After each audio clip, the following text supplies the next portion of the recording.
Howdy Nerderinos! Howdy Nerderinos, it's Nerdburger here and welcome back to my channel. It's 7 AM on a Wednesday and I was like, you know what? I want to talk to my friends about comic books because comic books rule, and I felt this overwhelming passion for comics rise back up out of me. I always loved comics, but it just kind of bubbled even more to the surface after seeing Guardians of the Galaxy 3 like 2 weeks ago. I got to go to a preview screening and it felt very special and it was very exciting. I got free popcorn and a free soda. I mean, that's what dreams are made of. Oh, and it also got... you're going to see my jump pets, but I will show you. I got this little rocket raccoon. They put a dolly on my chair, and I got to keep it. It's a Rocket Raccoon Marvel Legend, and it's so small. Look how tiny this is. And you know what makes me really sad? Is you guys in America, you have Hot Topic, right? We don't have anything like that in Australia. You can go to Hot Topic, and you can buy this uniform jacket, and that's all I want, right? But we can't get that in Australia, and postage is like $70. So I'm never going to get this super cool jacket that Rocket Raccoon wears in his little uniform. If you can't tell, I'm very obsessed with Guardians of the Galaxy since seeing it. My mum got me a super cool top, actually a pajama top, and I'm wearing this little Rocket Raccoon, and it's all I've thought about, and my passion for comics has just gone tenfold. I've read Guardians of the Galaxy, I'm reading all new series from DC, I want to consume all the comic book medium, right? So that's what we're doing today. We're going to talk about my passion for Guardians of the Galaxy, some new Dawn of DC titles, some indie books. It's going to be a good time. So the first thing we're going to do is talk about Dawn of DC, right? This is a little freebie. I work at a comic store and I got it for free.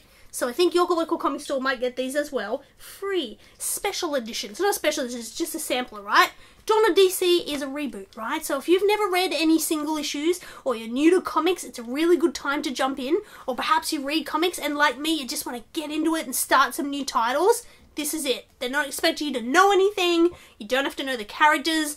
Every book gives you like a tiny little bit of a backstory, just enough to get you going, and then off we go. And I've only read 2 of the... Oh no, and I've read Harley Quinn. So Shazam, which we're going to talk about, and Titans, which I just read this morning, which is why I'm so peppy, because I wanted to talk to you about it. Dawn of DC. So get this little sampler. You can see all the books. There's like a little bit of a checklist at the back as to when they're coming out. Look at this. Look at this good time. You know what's really exciting about this? Power Girl. Right? Power Girl is one of my all-time favourite characters. I flipping love her. She's been underutilized for so long. There's a Power Girl special coming out. You should get on that because she's the best. And I reckon they're going to do an ongoing series. I swear to God I saw they were doing a mini-series or an ongoing series, and now I can't find anything about it online. So if you know about it, put it in the link down below. Dawn of DC. Good time to be reading DC Comics. It was a good time for me this morning.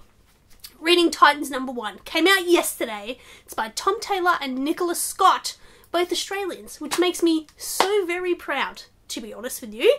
Seeing that kind of work coming out from locals. Tom's a local to my store and comes in. He's doing a signing this weekend, which is really, really lovely. It's just a really good time. Titans #1 is all the like Titans from Teen Titans Go. This is my point of reference, right? I know Teen Titans Go, and I read those original graphic novel, young adult graphic novels by, I can't remember the name, I'll insert the name here, and it's like Beast Boy and Raven and Robin, right? And they're hanging out. That's my point of reference for this. Oh, and Nightwing, right? Because I'm reading the Nightwing series by Tom Taylor. So, this is all new to me. Titans. Don't know much about it. What I've learned already, Donna Troy is awesome. She wears this black sparkly jumpsuit and she's super strong, which I love. They live in the Titans house, same as the cartoon Teen Titans Go, and they're starting a new team because the Justice League has fallen. In the last event, everything went kaput, and now Titans, who are no longer teens, it's just Titans, are taking over as protectors of the world, right?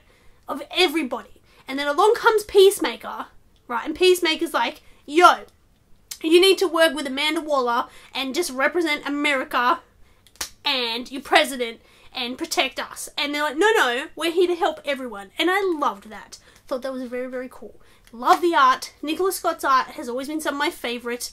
It's stunning. It's really detailed. And the colouring is also stunning in this. I can really see each character. I can really feel that relationship between Beast Boy and Raven and how caring Raven is for him, because he's having some problems at the moment. It's just a beautifully written book and really exciting to read. There is a little bit of a holy dooly at the end of it, right? I'm not going to tell you what happens, but at the end of it, I'm like, well, what does this mean? This is really bad, you know? Like, what are we going to do here? It's really good.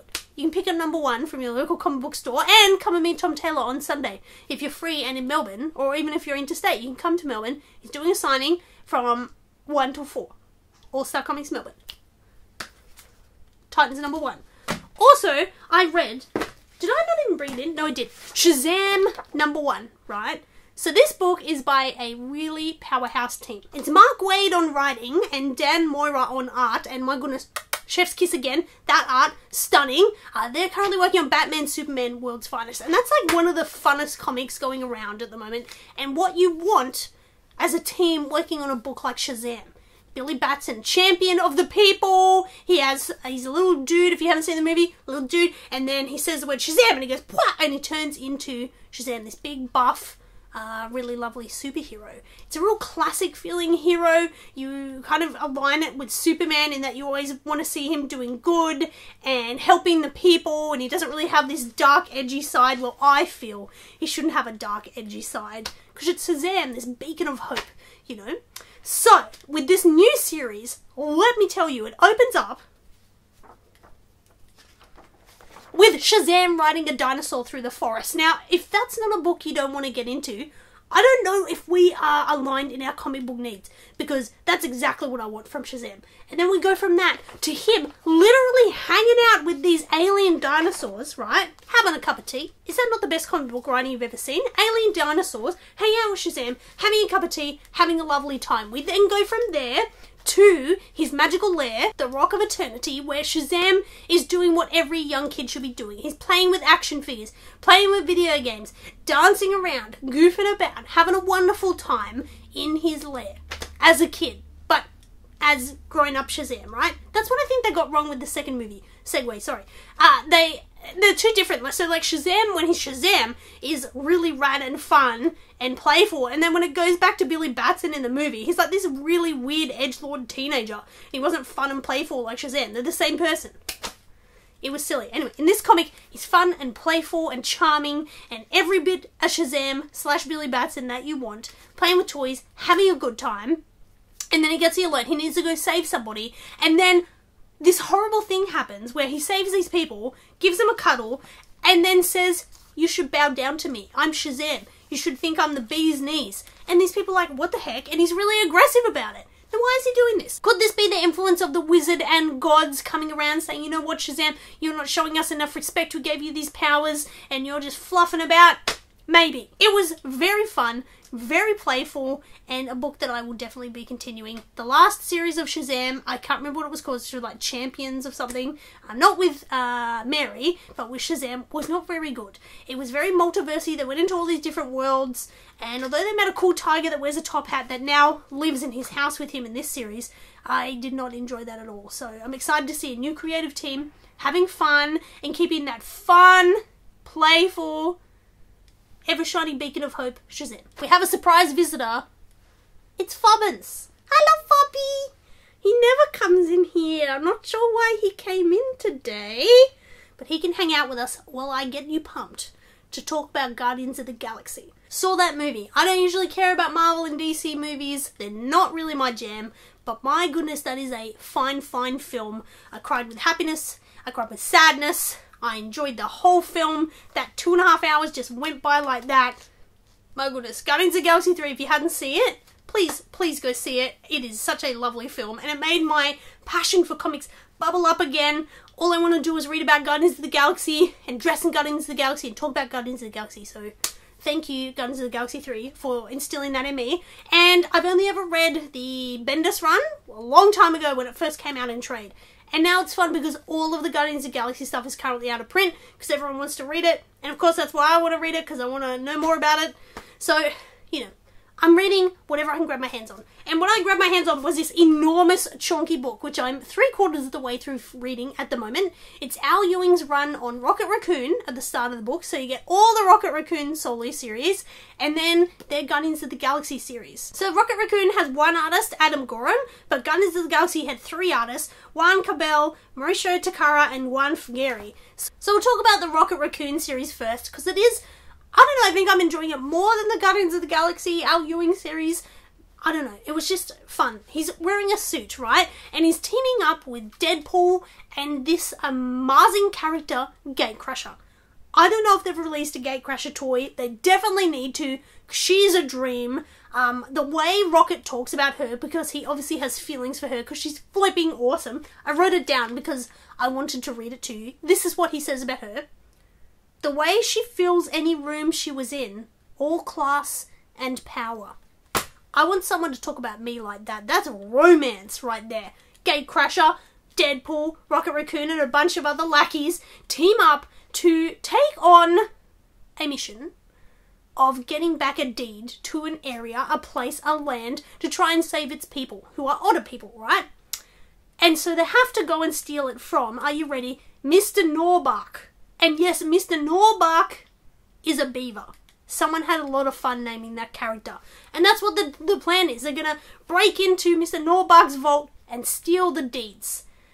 I'm just going to leave it there. It is just so exciting. I felt every step of the way that I was involved in the decisions they were making. I really liked the panel structure where it was like half the page was text of Rocket Raccoon talking about their feelings, which is where we learnt about their feelings for Gatecrasher, and then the other half is like normal comic paneling, and I just really enjoyed that. I haven't seen that done a lot in comics, and it made me really feel connected to Rocket Raccoon and what he was going through with this plan and whether it was really going to work out and shenanigans. They end up in jail at one point, but you know, that's a whole nother story.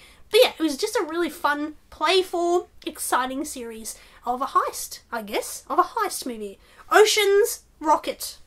Instead of Ocean's 11. That didn't work, but I tried. Right, so, read all the Rocket Raccoon, and then I got to start reading the Al Ewing Guardians of the Galaxy. Now, the first thing I noticed, right, is how different Drax looks from the movies.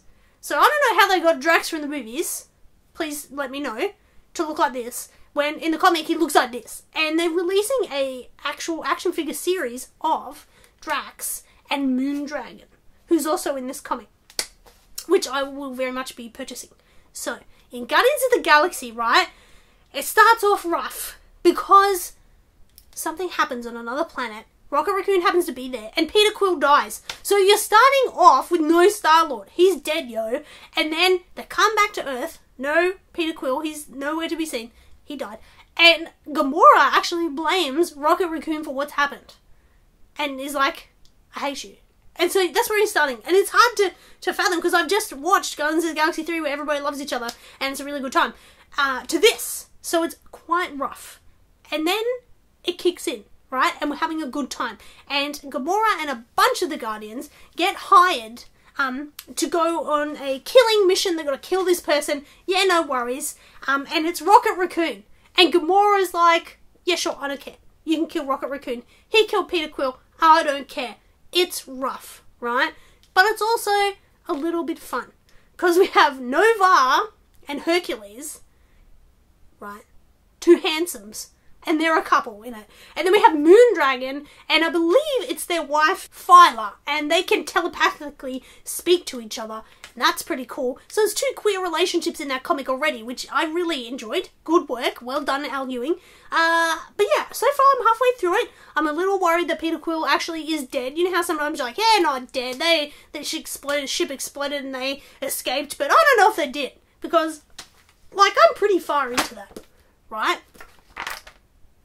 I shouldn't look ahead, but there seems to be a lot of action in space going on.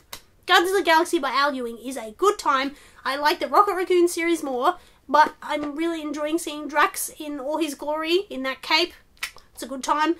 Space battles, and I'm really hoping Rocket makes it out of this alive, otherwise we're going to have a dead Peter Quill and a dead Rocket Raccoon, and I cannot handle that. I've cried enough. Now let's talk about two books that aren't superheroes for once. First one is Summer Fires from Dark Horse Comics by Galera Sagramola.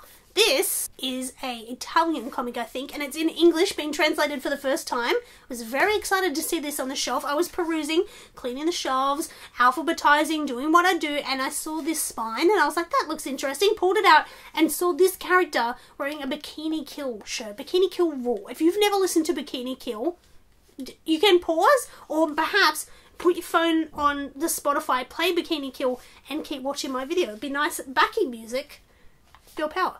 Bikini Kill. Anyway, cool book, right? Cool cover, and I just couldn't wait to read it. So I rushed home, and it's a coming-of-age comic, which is one of my absolute favourite types of comics to read. Always love reading books about high school and growing up. Always have. All the TV shows I love, Dawson's Creek, Beverly Hills 90210, Jersey Shore, even though they're like slightly older, coming of age, learning about life. That's like my favourite thing ever. So this is a coming of age tale of two sisters, Rachel and Sabrina, and they live in a small town in Italy.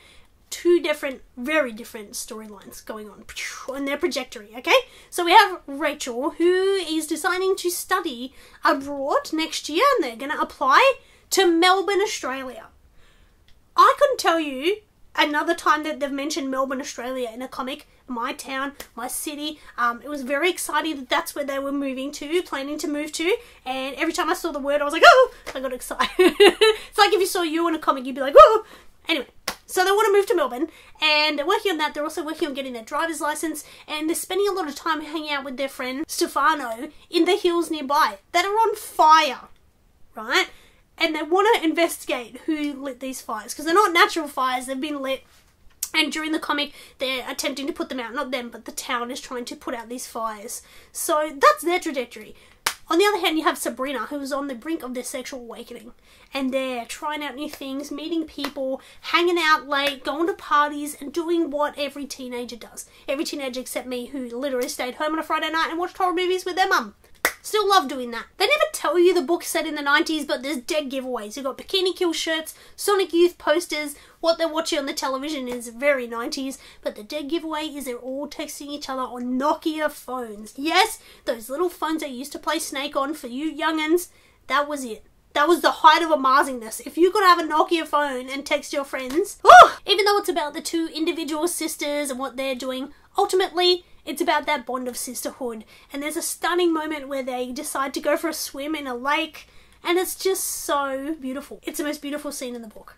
I definitely recommend this book if you like coming of age stories. It is quite confronting, and I wouldn't recommend it for someone under the age of 18 because there are some explicit scenes, but stunning book. The art is so awesome. Again, I love that colouring. It reminds me of Thieves. Remember that other book I talked about? One of my favourite books from last year. It has that cool change of palette where everything's that one colour, orange, yellow, which kind of is reminiscent of the fires burning in the background of the entire comic. Finally, we need to talk about the most important comic to come out this year.